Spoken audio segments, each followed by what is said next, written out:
అక్కడ ధర్నా జరుగుతున్న కొన్ని వీడియోలు చక్కర్లు కొట్టినాయి సోషల్ మీడియాలో. అక్కడ ఎవరు అమ్మాయిని ఏదో పట్టుకొని పోతున్నట్లుగా, ఏదో అబ్యూజింగ్ వీడియోలు కొన్ని ఏదో వచ్చినట్లు అవి వాళ్ళు కౌంటర్ కూడా వేయడం అనేది అంటే వీళ్ళు ఎట్లా వీళ్ళకు సామాజిక, రాజకీయ అవగాహన ఎట్లా వచ్చింది వీళ్ళకనేది? ఎట్లా వచ్చిందంటే వాళ్ళ దాంట్లో ఇద్దరు జర్నలిస్టులు, దాని కాన్పూర్ ఐఐటి, ముగ్గురిని ప్రముఖంగా అంటాం కదా. సరే, నేహా గురించి చెప్పాల్సిన పని లేదు, ఆమె ఆ బ్యాక్గ్రౌండ్ నుంచి వచ్చింది, ఏఎస్ఐఐ నుంచి వచ్చింది ఆమె. ఆమె గురించి చెప్పాల్సిన పని లేదు. అంటే వీళ్ళకి రాజకీయ అవగాహన ఉన్నవాళ్ళే, చాలా డీప్ స్టడీ చేసిన వాళ్ళు, వ్యూహకర్తలు, అంటే ఎత్తుగడలు కూడా వేసినారు. వాటి వల్ల అంటే దాని వెనక ఏమీ లేదని అనుకుంటున్నాం కదా మనం, ఊరికి అట్లా వచ్చి కూర్చోలేదు. తర్వాత మీరు నాయకత్వాన్ని గురించి కూడా చూసినారా? దిప్కే ఒక మాట అన్నాడు చివరిలో, నన్ను హీరోని చేయకండి అని. ఎంత గొప్ప మాట తెలుసా అది? ఎంత గొప్ప మాట అది! అరే, ఒకటి హీరో ఉండరా భయ్, మీరు అంతా హీరోలుగా చేసే ఇట్లా చేసి నాశనం పట్టించారు, సైకో ఫ్యాన్సీ పెంచినారు. ఈ సైకో ఫ్యాన్సీ కదా ప్రపంచాన్ని నాశనం పట్టిస్తున్నది. మోడీ అంటే అక్కడ పర్వతం, 56 ఇంచులు పెద్ద పర్వతం, ఆ 56 ఇంచుల మీద ఎన్ని మీమ్స్ చేసారు వీళ్ళు. అంటే అరే మమ్మల్ని హీరోలు చేయకండి, ఇదొక సామాజిక పరిణామ క్రమంలో వచ్చిన అందరి ఉద్యమము, ఇది మన ఉద్యమం అని అన్నాడా లేదా? అంటే వాళ్ళ వెనుక మనం ఏం లేదనుకుంటున్నాం, ఇవన్నీ తెలుసు వాళ్ళకి. అంబేద్కర్ని ఇట్లా ఎత్తిపట్టిన వాడికి, రాజ్యాంగాన్ని ఇట్లా ఎత్తిపట్టిన వాడికి అన్నీ తెలుసు. ఈ అంధభక్తులాగా, మూఢభక్తిలాగా, మూఢ దేశభక్తి కాదు, వాళ్ళ నిజమైన దేశభక్తులు వాళ్ళు. దేశం అంటే ఏందో తెలుసు, దేశంలో జరిగిన పరిణామాలు తెలుసు. ఫస్ట్ టైం ఇన్ హిస్టరీ ఒక దళిత యువకుని వెంట ప్రపంచం నడిచింది. ఎక్కడ లేదు ఇంతవరకు ఉద్యమాలలో కమ్యూనిస్టులలో మనమే ఉంటాం. మనమే అంటే రావులు, రెడ్లే ఉంటారు.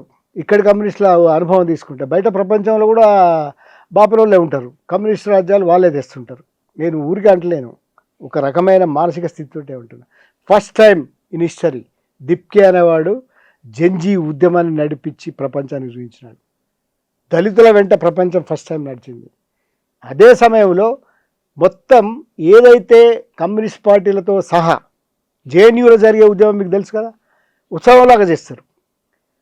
పాట ఆడతారు, పాడతారు, ఏదో చేస్తారు కదా, డప్పులు కొడతారు, సిగరెట్లు తాగుతారు, అన్నీ చేస్తారు కదా. కానీ వీళ్ళది consciously you see, water cannons కొడితే డ్యాన్సులు చేసిండ్రు.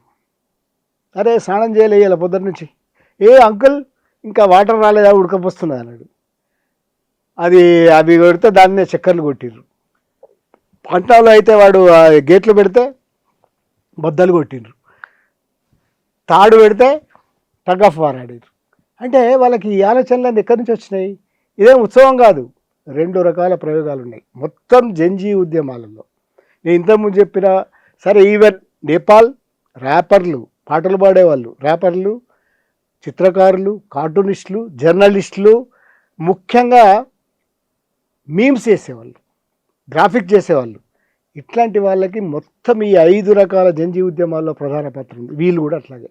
అరే ఎన్ని రకాల అంటే మొట్టమొదటిసారి ప్రపంచానికి ఎన్ని రకాల ఉద్యమం చేయొచ్చో, ఎంత క్రియేటివ్గా చేయొచ్చో, ఎంత క్రియేటివ్గా విన్ ఓవర్ చేయొచ్చో ప్రపంచాన్ని చూపించి, హింస లేకుండా హింస అద్దే వద్దు. ఒక కాగితం పట్టుకొని వస్తే ఆ కాగితం మీద 100 రకాలు ఉన్నాయి. ఏమి మీమ్స్ అవి, ఏమి కాగితాలు అవి, ఏమి నినాదాలు అవి. వాళ్ళ బిహేవియర్లోనే ఈ మొత్తం జంజీ ఉద్యమాలలో వచ్చిన ఒక కొత్త పరిణామం ఏమిటంటే క్రియేటివిటీ. మూమెంట్లలో ఒక క్రియేటివిటీ. మూమెంట్ అంటే ఒక ఉత్సవం, మూమెంట్ అంటే విన్ ఓవర్ కావడం, మూమెంట్ అంటే నీ భద్ర శత్రువుని, నిన్ను కొట్టే పోలీసుని కూడా విన్ ఓవర్ కావడం. అది చేసి చూపించిన ప్రేమతో నీళ్ళు ఇచ్చారు. పోయినప్పుడు అంకుల్ కప్ టిఫిన్ కాయగా అంటున్నారు. అరే వాళ్ళు కొట్టారు అంతకుముందే. అంకుల్ నేను అది తాగి రాలే, ఏంటిది అది ప్రోటీన్ తాగి రాలేదు, ఇలా లాడ్ చార్జ్ ఉంటుందా, అది ఏమి ఎంతనా వస్తున్నది.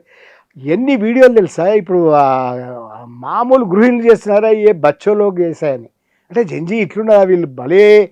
అంటే ప్రపంచాన్ని ఇట్లా చేస్తూనే 2 దృశ్యాలను చూడవచ్చు మనం. ఒక ఉత్సవంలాగా చేసిర్రు దీన్ని, పాటలు పాడిర్రు, ఆటలాడిర్రు, ఆజాదీ అని అన్నారు. ఇవన్నీ చేసిన తర్వాత రెండో వైపు వాళ్ళు చేసిన పరిణామం ఏంటంటే తిరగబడ్డ వాళ్ళు,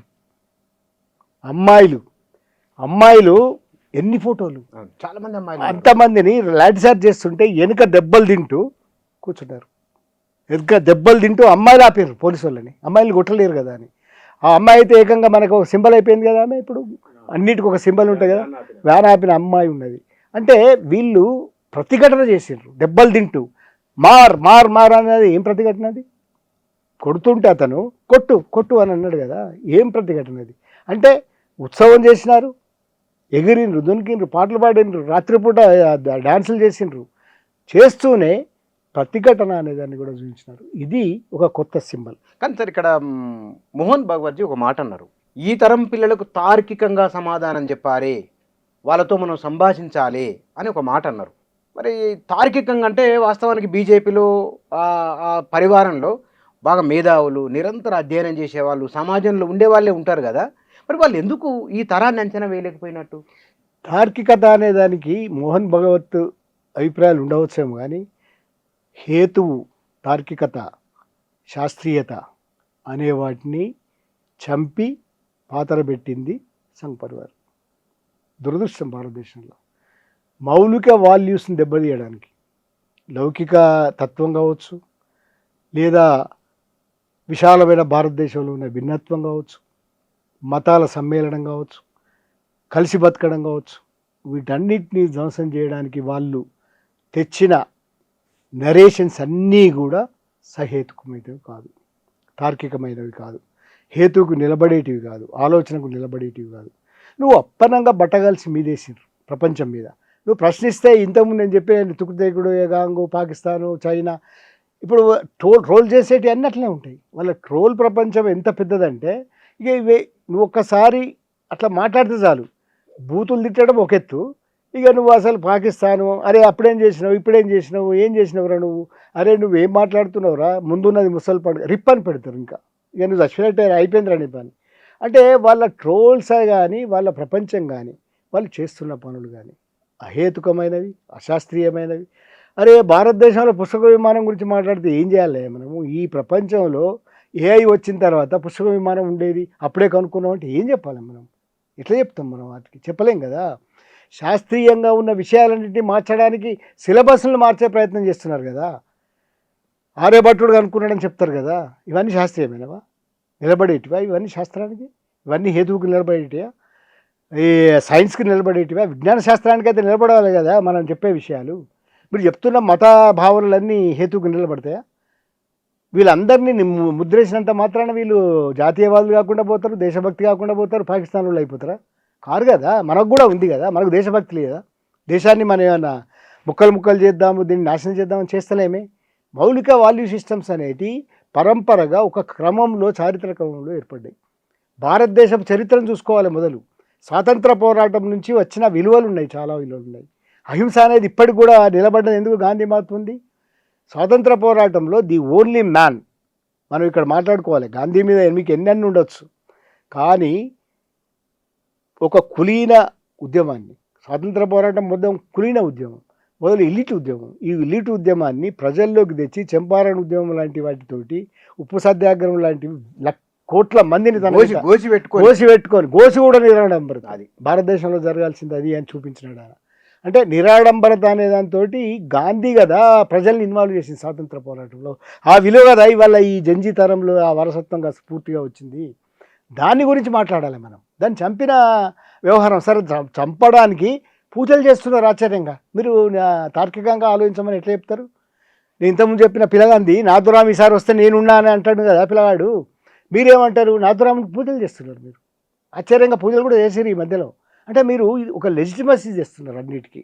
మీరు ఏవైతే భావనలు ఉన్నాయో, మౌలిక భావనలు, మీకున్న భావనలన్నిటికీ 100 సంవత్సరాలు ఇప్పటిదాకా వచ్చిన పరిణామాలలో చాలా తెలివిగా మీరు, కమ్యూనిస్టులు విఫలమైనారు, ప్రతిపక్షాలు విఫలమవుతున్నాయి, మీరు చాలా తెలివిగా దాన్ని ఒడుపుగా పట్టుకొని శాశ్వత అధికారం వైపు దీన్ని తీసుకుపోతున్నారు భారతదేశాన్ని. ఇది అర్థం కావాలంటే మీరు అనుకుంటూ పైకి మాత్రం తార్కికత, సహేతుకత, హేతువాదం, హేతుబద్ధత అని అంటే మాత్రం కుదరదు.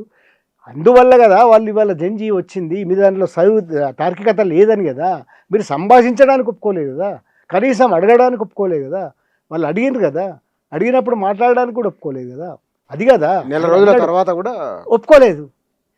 పోలీసులు కొట్టినాక కదా పిల్లర్స్ ఉపయోగించినారు కదా, ప్రైవేట్ సైన్యాలను ఉపయోగించడానికి ప్రయత్నం చేసినారు కదా. బయట జరిగిన ఎన్ని ఉన్నాయి అవి. ఇవన్నీ ప్రపంచం గమనించింది కనుక వాళ్ళకంత మద్దతు వచ్చింది. అసలు అక్కడికి పోయిన వాళ్ళు కాదు, నగరాలలో పాట్నాలో కావచ్చు, కలకత్తాలో కావచ్చు, బాంబేలో బాంబేలో కావచ్చు, ఏందా హైదరాబాద్లో ప్రదర్శన, హైదరాబాద్లో కావచ్చు, ఏందా ప్రదర్శనలు, ఎందుకు వచ్చినాయి ఈ ప్రదర్శనలు? భారతదేశ వ్యాప్తం కేరళ, తమిళనాడు, హైదరాబాదు, అంటే దక్షిణాది ఉత్తరాది, ఫస్ట్ టైం ఉత్తరాది దక్షిణాది అనుసంధానం. జాతి లేదు, మతం లేదు, ప్రాంతం లేదు, మనం అనుకునే కులం లేదు. ఎందుకు వచ్చినారు అంటే మీరు ఎంతైతే చేసినారో దాన్ని ఒక చివరి ఎండ్కి తీసుకుపోయారు.